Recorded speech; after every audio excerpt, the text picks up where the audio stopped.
એ સ્પષ્ટ શબ્દોમાં સારી રીતે કથાને આકાર આપી આપના સમક્ષ હું કહીશ.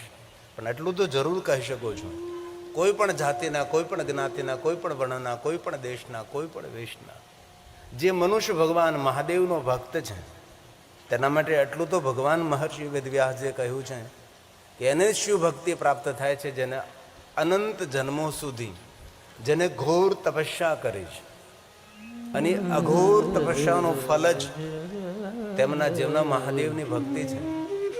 ભગવાન શિવજીના ચરણોમાં સૌને ભક્તિ થતી નથી એવું ભગવાન મહર્ષિ વેદવ્યાસજીએ શિવ મહાપ્રણવ ગ્રંથના પ્રારંભમાં કહ્યું છે.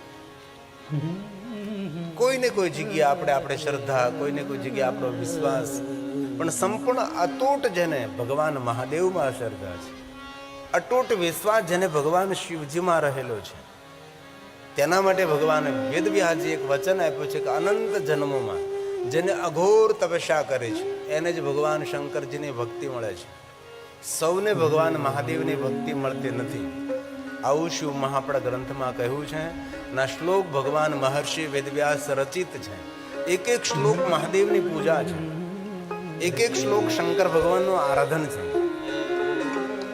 ભગવાન મહાદેવની કથા આપણે લૌકિક નહીં અલૌકિક સમજવાનો પ્રયાસ કરીએ અને શ્લોકાત્મક ભગવાન મહાદેવની કથા સમજવાનો અને કહેવાનો પ્રયાસ પણ કરીએ. આપણે આ ભગવાન મહર્ષિ વેદવ્યાસજીનું વચન છે. અનંત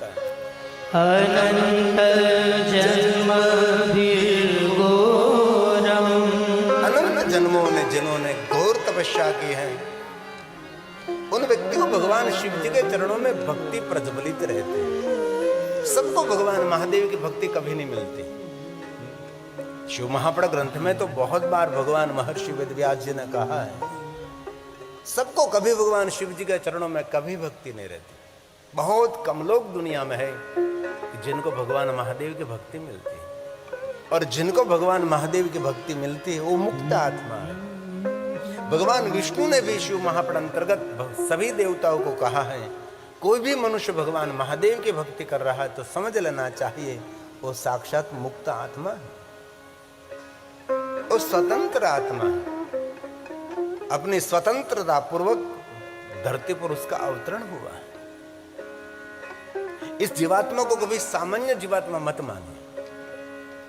जो भगवान महादेव का भक्त है, जो भगवान शिव जी के चरणों में निरंतर भक्ति कर रहा है और महादेव की पूजा में, महादेव का अर्चन में, महादेव के दर्शन में, महादेव के स्मरण में जो रत रहता है वो जीवात्मा दर्शनीय है.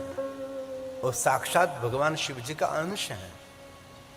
कोई जाति ज्ञाति वर्ण भेद यहाँ शिव महाप्रणव ग्रंथ में नहीं है. कोई ऊंचा और कोई नीचा ऐसा भी भाव शिव महाप्रणव ग्रंथ में कहीं भी भगवान महर्षि वेदव्यास जी ने नहीं दिखाया. क्यों नहीं दिखाया? क्योंकि भगवान शिव जी सबका स्वीकार करते हैं. शिव भक्त उसको कहते हैं सबका आदर करे, सबका सम्मान करे, सबका मान करे, सबको श्रेष्ठ समझे. वही सच्चा शिव भक्त है. जिनके हृदय में दुर्भाव रहते हैं, जिनके हृदय में द्विज भाव रहता है, वो संपूर्ण शिव भक्त नहीं है.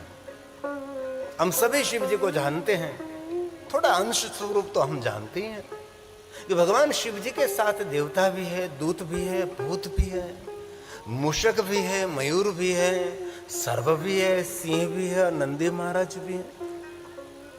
पावन अपावन जिनके साथ प्रेत योनि के सभी रहते हैं. पिछड़े हुए जिनका तिरस्कार देवताओं ने कर दिया उनका स्वीकार भगवान स्वयं शिव जी ने किया है. भगवान शिव जी का चरित्र समझना समझाना एक छोटी बात नहीं है. और जो पहली बार भगवान महादेव की कथा का श्रवण कर रहे हैं उसको तो कुछ भी पता नहीं लगेगा. जो दीर्घ काल से भगवान महादेव के चरित्रों का श्रवण कर रहे हैं उनको पता लगता है कि शिव जी का द्वार क्या है, भगवान शिव जी का चरित्र क्या है, भगवान शिव जी का जीवन चरित्र कितना श्रेष्ठ है. हमारे जीवन में कोई मोटिवेशन करता देवता है तो भगवान शिव है. शिव में क्या नहीं है? शिव में सरलता है, श्रेष्ठता है, समर्पण है, दूसरों के प्रति भाव रखने की प्रीति भगवान शिव जी में है. शिव जी ने सबका स्वीकार किया है. भगवान महादेव ने सबको कुछ न कुछ दिया है। और कोई बुद्धिजीवी व्यक्ति मुझे एक कथा दिखा दे कि भगवान शिव जी किसी के पास वरदान मांगने के लिए गए, कहीं आपको कथा नहीं मिलेगी। और सारी दुनिया के देवता भगवान महादेव के पास वरदान मांगने के लिए लाइन में खड़ी रहती है। भगवान शिव कभी किसी के पास वरदान मांगने के लिए नहीं गए। भगवान महादेव के पास सभी विश्व के देवता वरदान मांगने के लिए आए।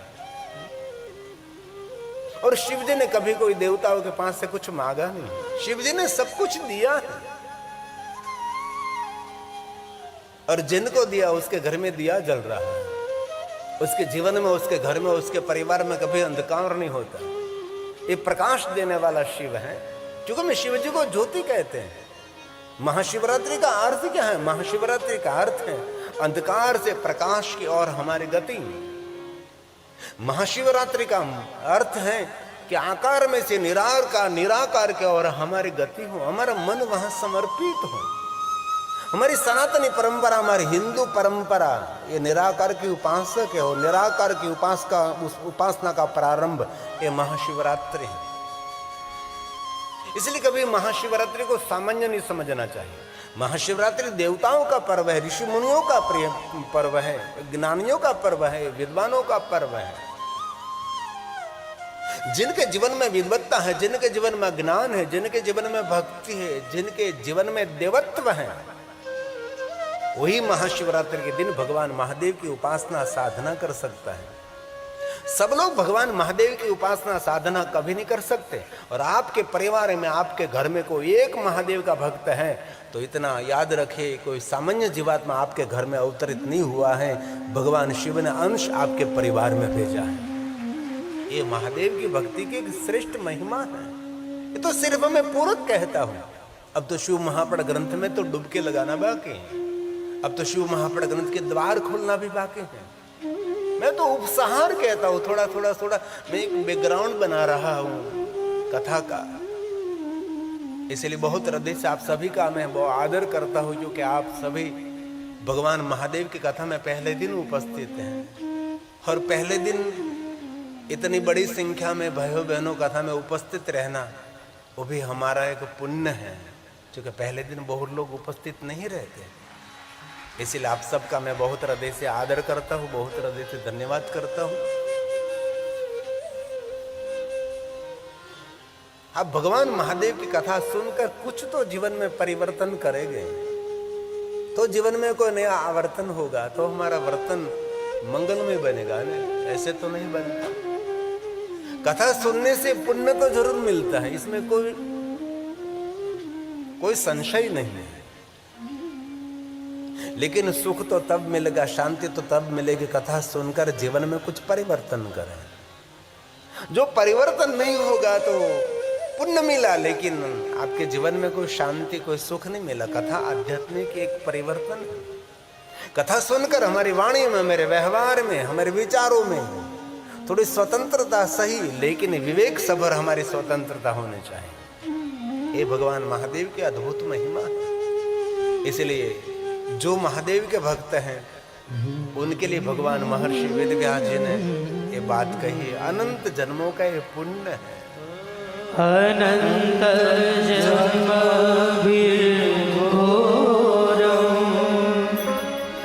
यदि तप्तं तपस्तदा। मनुष्य महादेव का भक्त है तो भगवान महर्षि वेदव्यास जी का सुंदर वचन है। किसको महादेव की भक्ति मिलती है? आपके हृदय में जो महादेव के प्रति थोड़ा सा भी प्रेम है, थोड़ा सा भी आदर है, तो अपने स्वयं को गौरवंत मानिए, अपने स्वयं को कृतार्थ मानिए कि भगवान पता नहीं मुझे किस जन्मों का मेरा पुण्य है कि मुझे आप में भक्ति हो रही है। और शिव महापड़ ग्रंथ में तो भगवान महर्षि वेदव्यास जी ने स्पष्ट कहा, जब मनुष्य के हृदय में देवत्व प्रज्वलित होता है, कोई भी मनुष्य हो, जाति ज्ञाति को छोड़िए यार, ये तो मंदबुद्धि लोगों का प्रमाण है। कोई भी मनुष्य के हृदय में जो महादेव के प्रति कुछ भक्ति हो रही है तो मनुष्य देवत्व को प्राप्त हुआ है। जब तक हम देवत्व को प्राप्त नहीं होते वहां तक महादेव में कभी हमारी भक्ति होती ही नहीं। इसीलिए भगवान महर्षि वेदव्यास जी को कहना पड़ा, जो महादेव का भक्त है उसने अनंत जन्मों में कोई सामान्य तप नहीं किया है, अघोर तप किया है। और जो संपूर्ण महादेव का भक्त है उनको ये भी समझ लेना चाहिए उसका अंतिम जन्म है, बाद में उसको कोई मृत्यु लोक में उसको आना नहीं पड़ेगा, उसके लिए भगवान शिव का ही सानिध्य रहेगा। ऐसे बहुत सारे श्लोकात्मक मेरे पास प्रमाण है। इसलिए सभा में जो महादेव के परम भक्त हैं तो हमारे लिए प्रणम्य है, हमारे लिए वंदनीय है। कोई भी पुरुष हो कोई भी नारी हो, शिव महापड़ ग्रंथ में कहा जो महादेव का भक्त है वो साक्षात रुद्र तुल्य है। रुद्रा एव नः संशय, इसमें कोई संशय नहीं हो, साक्षात रुद्र का प्रतीक है। ये महादेव की भक्ति की महिमा है। पहले इतने बड़े रोग नहीं होते थे ना, ये अभी जो रोग है हाई बीपी, लो BP, diabetes, blood pressure, mind pressure, विचारों का प्रेशर, काम का बहुत प्रेशर है। तो पहले कुछ नहीं होता, क्योंकि पहले हम बहुत काम करते थे, इतना परिश्रम, इतना पुरुषार्थ करते थे। अब थोड़ा पुरुषार्थ कम हो गया, थोड़ी मेहनत कम हो गई, इसलिए बहुत सारे रोगों को हमने निमंत्रण दे दिया और हमारे पास आ गए। और कथा एक मानसिक रोगों की दवा भी है, एक मानसिक आह्लादितता देती है, मानसिक प्रफुल्लित कर देती है। ये भगवान की कथा है। इसलिए आप रोज 3-3 घंटे महादेव की कथा श्रवण करेंगे तो आपका समय व्यर्थ ही नहीं रहेगा। 9 दिन हृदय से भाव से कथा श्रवण करो और थोड़ा धैर्य रखकर थोड़ा समय का इंतजार करो। और मैं हृदय से कहता हूँ, आपने जो कथा स्थल पर संकल्प किया है आपकी योग्यता के अनुसार, आज नहीं तो कल ये मेरा महादेव पूर्ण करता है। ये कथा की विशेषता है। लेकिन जिन लोगों को कथा का परिचय नहीं, सत्संग का परिचय नहीं, मेरे धर्म ग्रंथों का परिचय नहीं, उन लोगों को क्या मालूम होता है। भगवान महादेव को याद करेंगे और हृदय से याद करेंगे, दिल से याद करेंगे। जैसे कोई ऋषि हिमालय पहाड़ में बैठकर तपस्या कर रहा है, वैसे हम कथा स्थल पर बैठकर भगवान महादेव का आदर से श्रवण करेंगे और भक्ति के साथ श्रवण करेंगे। इसलिए शिव भक्तों के लिए श्लोक भगवान महर्षि वेदव्यास जी ने गाया है। ये अनंत जन्मों का पुण्य है। अनंत जन्म भीर्घोरम यदि तप्तं तपस्तदा त्वयि भक्ति महादेव भवितायन पायिने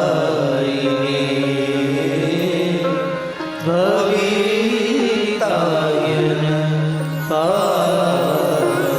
भगवान महर्षि वेदव्यास जी ने कहा, सबको भगवान महादेव की भक्ति कभी नहीं मिलती, बहुत कम लोग हैं जिनको भगवान महादेव की भक्ति मिलती है। इसलिए आज कथा का पहला दिन है। हम शिव महापुराण कथा का प्रारंभ करने जा रहे हैं और पहले हम शिव महापुराण भगवान को प्रणाम करेंगे। हमारे शब्दों में नहीं, भगवान महर्षि वेदव्यास जी के शब्दों में इस ग्रंथ की वंदना करेंगे, क्योंकि 9 दिन के लिए इस ग्रंथ का श्रवण करना है। इस ग्रंथ में से बहुत मूल्यवान बात कहने का और समझने का प्रयास करना है। इसलिए आदर के साथ भक्ति कहें। नमस्कारम फलम च। विश्व के सभी देवी देवताओं की पूजा का अर्चन शिव महापुराण ग्रंथ को प्रणाम करने मात्र से मिलता है। इसलिए आदर के साथ शिव महापुराण ग्रंथ को हम प्रणाम करेंगे और भगवान महर्षि वेदव्यास जी का सुंदर श्लोक है। मैं श्लोकात्मक आपके समक्ष कथा कहने का प्रयास करूंगा।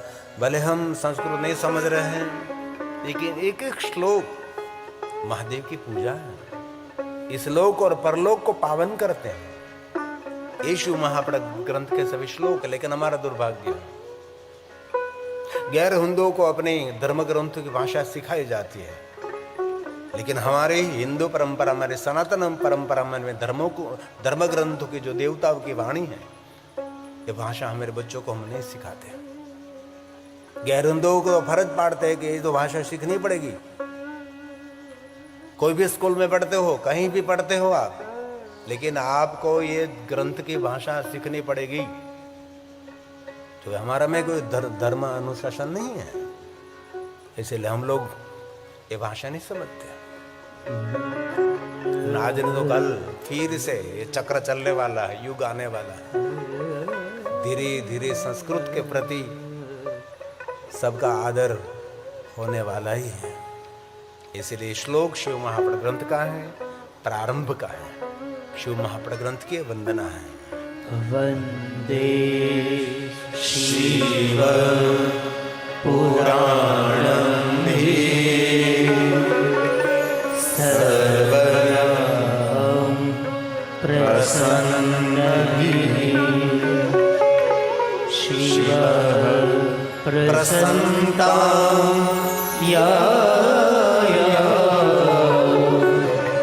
दद्या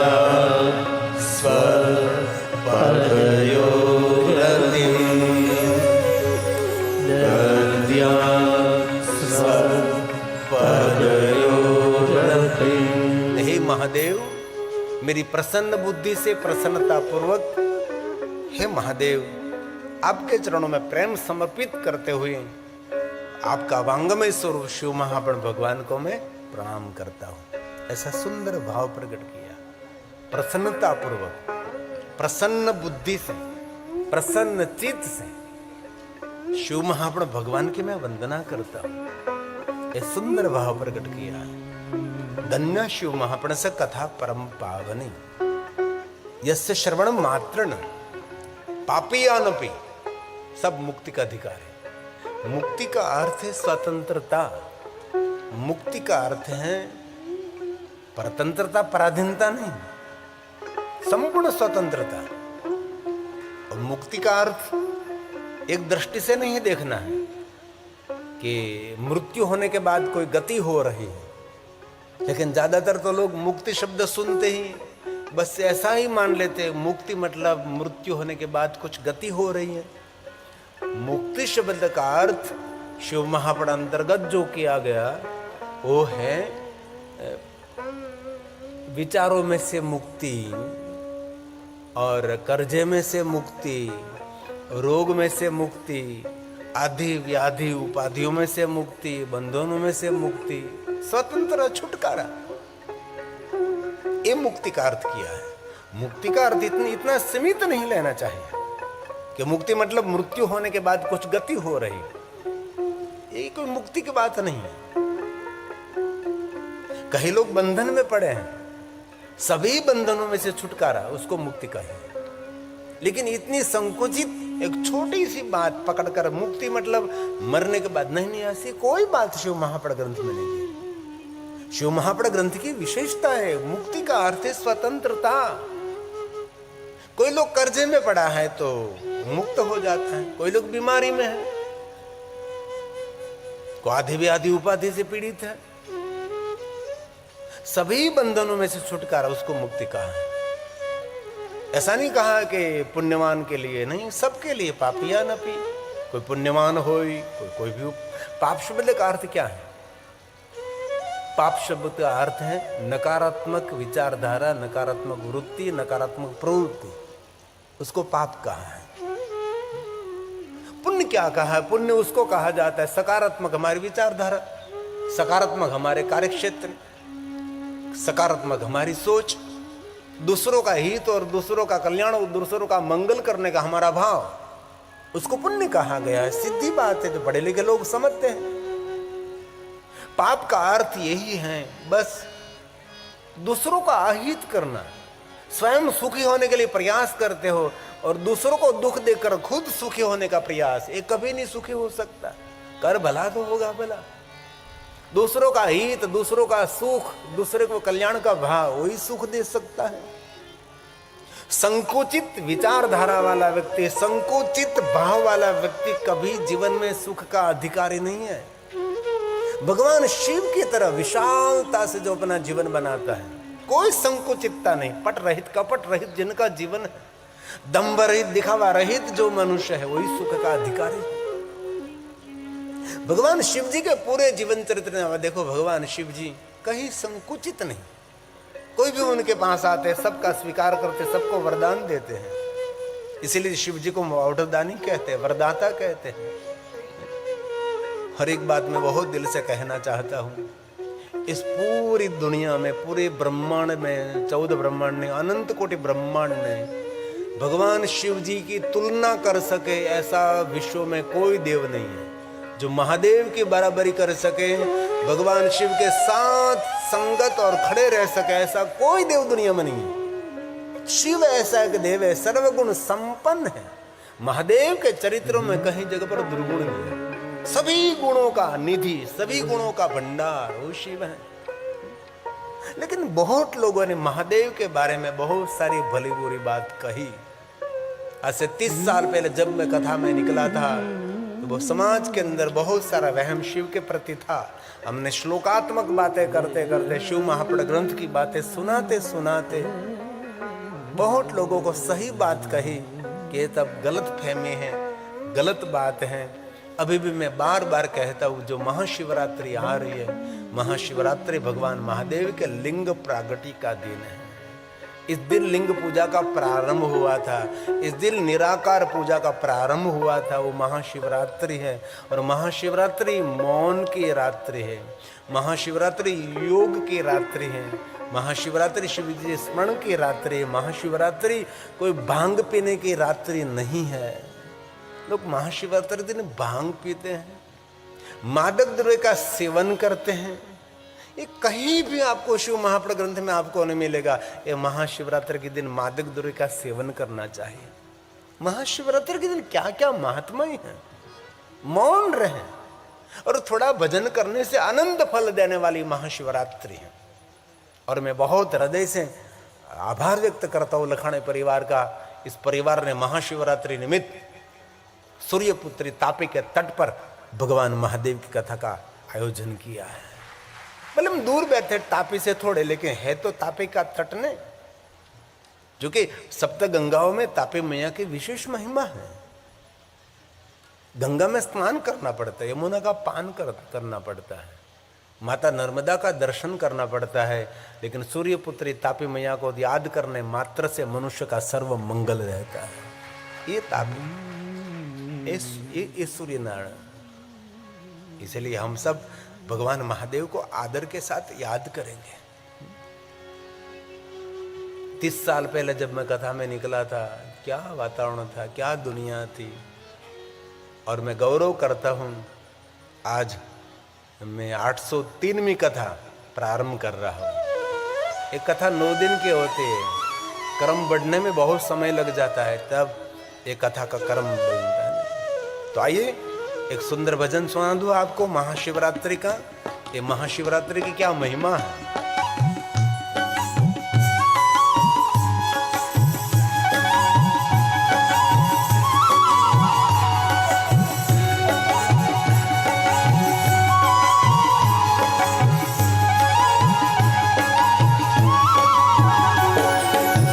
शिवरात्रि योग की है रात्रि, शिवरात्रि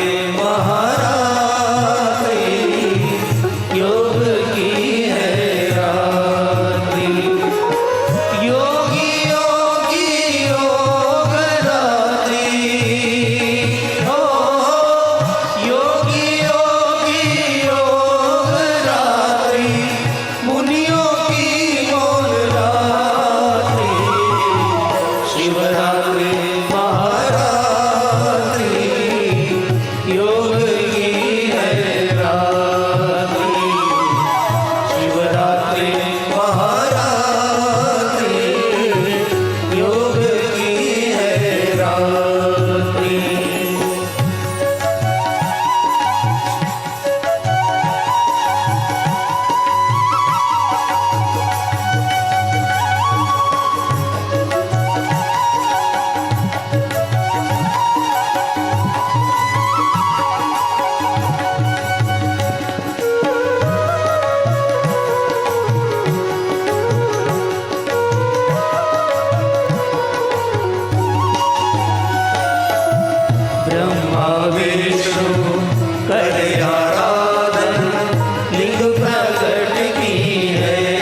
मंगलकारी है शिवरात्रि, शिवरात्रि महारात्रि, योग की है रात्रि, शिवरात्रि महारात्रि, योग की है रात्रि।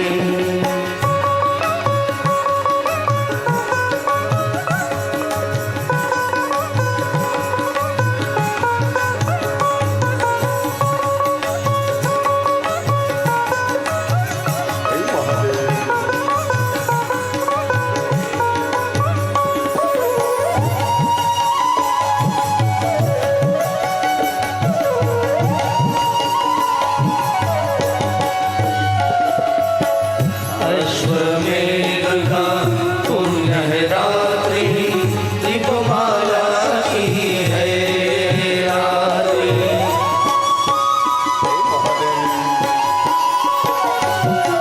अश्वमेध का पुण्य है रात्रि, दीपमाला की है ये रात्रि। सब देवों आराधे शिव को, सब देवों आराधे शिव को, आई है महाशिवरात्रि, शिवरात्रि महारात्रि, योग की है रात्रि, शिवरात्रि महारात्रि, योग की है रात्रि।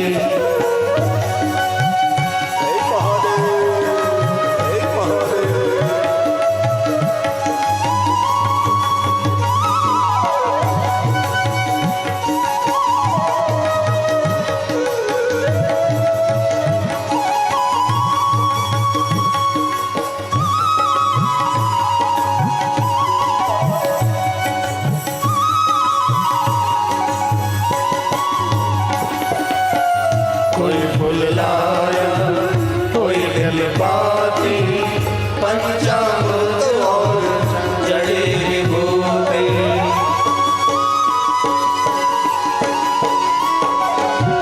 कोई फूल लाया, कोई जलपाती, पंचामृत और जड़ी बूटी, गिरी कहे शिव शरण में आओ, गिरी कहे शिव शरण में आओ, आई है महाशिवरात्रि, शिवरात्रि महारात्रि, योग की है रात्रि, शिवरात्रि महारात्रि, योग की है रात्रि, योग योगी योग रात्रि, योग योगी योग रात्रि, मुनियों की मोह रात्रि, शिवरात्रि महारात्रि, योग की है रात्रि, शिवरात्रि महारात्रि, योग की है रात्रि, शिवरात्रि महारात्रि, योग की है रात्रि, शिवरात्रि महारात्रि, योग की है रात्रि, शिवरात्रि महारात्रि, योग की है रात्रि। तो महाशिवरात्रि निमित्त दिव्य और भव्य शिव महापड़ कथा का आयोजन हुआ है। महाशिवरात्रि के दिन और कुछ न हो सके तो महाशिवरात्रि के दिन ज्यादा से ज्यादा मौन रहे। जो कोई महाशिवरात्रि के दिन मौन रहता है उसको अश्वमेध यज्ञ का फल मिलता है, सिर्फ मौन रहने मात्र से। वाणी से तो मौन रहे महाशिवरात्रि के दिन, लेकिन विचारों से भी महाशिवरात्रि के दिन मौन रहने का प्रयास करें। जो क्योंकि व्यक्ति वाणी से मौन रह सकता है लेकिन विचारों से मौन नहीं रह सकता, और विचारों का मौन उसको ध्यान कहते हैं ना, और ध्यान की परम सीमा उसको समाधि कहते हैं। इसीलिए महाशिवरात्रि निमित्त इस महादेव की कथा का आयोजन हुआ है। मुझे आपके समक्ष 10 व्रतों की महिमा भी कहनी है कि शिव जी के प्रधान इस व्रतों की महिमा क्या है। लेकिन थोड़ा पहला शिव महापड़ ग्रंथ का मैं प्रारंभ कर दूं। जो भगवान महर्षि वेदव्यास जी ने कहा है कि जो कोई मनुष्य भगवान महादेव की कथा का श्रवण करेंगे, फलम वक्तु न शक्नोमि, कथा श्रवण करने का जो फल मिलता है, ये फल का वर्णन मैं नहीं कर सकता, ऐसा भगवान व्यास जी ने शिव महापड़ ग्रंथ के प्रारंभ में कहा। वैसे तो बहुत सारा महात्म्य बताया, अश्वमेघ सहस्राणि वाजपेयी शतानि, करोड़ों करोड़ों यज्ञों का पुण्य, सभी तीर्थों की यात्रा का पुण्य, कथा श्रवण मात्रता, मेरु समान सुवर्ण का दान करने का पुण्य कथा श्रवण मात्रता, करोड़ों गायों का दान कथा सुनने मात्र से, बहुत सारा दान कथा श्रवण करने मात्र से, बहुत सारे देवताओं की पूजा अर्चन कथा श्रवण मात्र से, ऐसी बहुत सारी बातें कहकर एक श्लोक में कह दिया कि कथा सुनकर जो पुण्य मिलता है, उसका जो फल मिलता है, इस फल का वर्णन महर्षि भगवान वेदव्यास ने कहा मैं नहीं कर सकता। लेकिन कथा सुनने के बाद फल मिलता है नहीं मिलता है, उसके बारे में आपके समक्ष मैं कुछ नहीं कह सकता। लेकिन जो कथा श्रद्धा से सुनता है उसका जीवन कभी निष्फल नहीं होता। एकदम श्रद्धा से कहता हूं, कथा सुनने से कुछ फल मिले न मिले बात दूसरी है, लेकिन जो श्रद्धा से भाव से भगवान की कथा श्रवण करते हैं उसका जीवन कभी निष्फल नहीं होगा, उनका जीवन व्यर्थ नहीं रहता, कभी नहीं रहता। वैसे तो शिव महापड़ ग्रंथ में कहा श्लोकम श्लोकार्धम, रोज आधे श्लोक का तो पाठ करना चाहिए, शिव महापड़ ग्रंथ का थोड़ा अध्ययन करना चाहिए। जो महादेव का भक्त है उसके लिए नहीं, सबके लिए है। ऐसी जो संकुचित दृष्टि आप रखते हैं कि हम तो इस संप्रदाय के हैं, हम इस विचारधारा में और कोई ग्रंथ हम नहीं पढ़ सकते। अरे संप्रदाय का जन्म तो कल हुआ, संप्रदाय का आचार्य कल है, लेकिन वो तो पहले से, इसीलिए तो पुराण कहते, पुराण काल से, पहले काल से। हमारे जीवन में जो नहीं है वो पूरने का काम करते, इसलिए पुराण है। આપણે ગામડામાંથી આવેલા માણસો ખેતરમાં પુરાણ કરીએ, આપણે ખાડા ખડિયાવાળું ખેતર હોય, ઊંચા નીચો ઢોળા ઢળિયાવાળું ખેતર હોય તો આપણે ખેતરમાં પુરાણ કરીએ તો આપણું ખેતર લેવલ બની જાય, તો પાક ઉપજ સારી આવે। એમ જીવનની અંદર પણ જે અપૂરતું હોય એને પૂર્ણ કરવાનું કામ કરે એ આપણા પુરાણો છે। 18 પુરાણ છે આપણે। 18 પુરાણમાં શિવ મહાપડ ગ્રંથની તો અદ્ભુત મહિમા છે। इसलिए એવું નથી કહ્યું કે शिव भगवान महादेवના ભક્તો शिव महापड़ ग्रंथों पारण करें, लेकिन संकुचितता व्यक्ति को कभी बहुत दूर तक जाने नहीं देती। इसलिए आप आधे श्लोक का भी आपसे पाठ न हो सके तो भक्ति अर्चने, भक्ति के साथ शिव महापड़ ग्रंथ का अर्चन करें, सिर्फ उनका पूजन करें। दिने दिने अश्वमेधस्य, इस मनुष्य को बड़े बड़े यज्ञों का पुण्य मिलेगा जो कोई मनुष्य शिव महापड़ ग्रंथ का पूजन करते हैं। अरे पूजन में ना कर सके नमस्कुर्या दूरतः, दूर से जो शिव महापड़ ग्रंथ को कोई प्रणाम करता है, सर्वदेवार्चनम फलम च, विश्व के सभी देवी देवताओं के पूजा अर्चन का फल शिव महापड़ भगवान को प्रणाम करने मात्र से मिलता है। कितनी सुंदर महिमा, कितना सुंदर भाव प्रकट किया है। और गायन्ति अहर्निशम, दिन रात शिव महापड़ ग्रंथ का गायन करते हैं। इंद्र देवा पुरोगमहाद, इंद्र देव समूह के साथ उसकी सेवा की प्रतीक्षा करता है। ये शिव महापड़ ग्रंथ की महिमा है। इसलिए बहुत हृदय से हाथ जोड़कर आप सबको मैं कहता हूं, एक बार जीवन में सप्त संहिता मादरा, 7 संहिताओं के साथ परिपूर्ण पठे देस्तु स जीवन मुक्त उच्चते। एक बार संपूर्ण शिव महापड़ ग्रंथ का पारण करना चाहिए। आपके पूर्वजों को याद करें, आपके दादाओं को याद करें। दादा चश्मा लगाकर पुराणों का अध्ययन करते थे।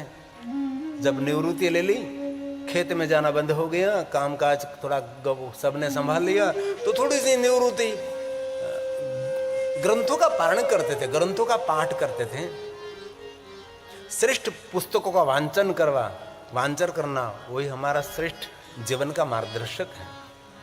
कई लोग पुस्तक प्रेमी नहीं होते। हर पुस्तक जीवन में कुछ सीख देता है, कुछ दिशा दिखाता है, हमारे जीवन की दशा सुधरे, दिशा बदले।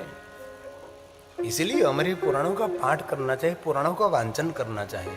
सप्त संहिता मादरात परिपूर्ण पठेद्यस्तु तो स जीवन मुक्त उच्चते, जीवित हो तो भी उसको मुक्त समझना चाहिए। ये शिव महापुराण ग्रंथ की एक महिमा भी है। और हमारे 18 पुराणों में ये महादेव का पुराण है, इसलिए कोई सामान्य पुराण तो है नहीं। सभी पुराणों में तिलक समान ये पुराण है, वेद सम्मत है, और जो कुछ वस्तु प्रस्तुत की गई कुछ अलग भाव से प्रस्तुत की गई, लेकिन एक शब्द बदलता है, वाक्य रचना बदल सकती है, लेकिन भाव तो वही रहता है।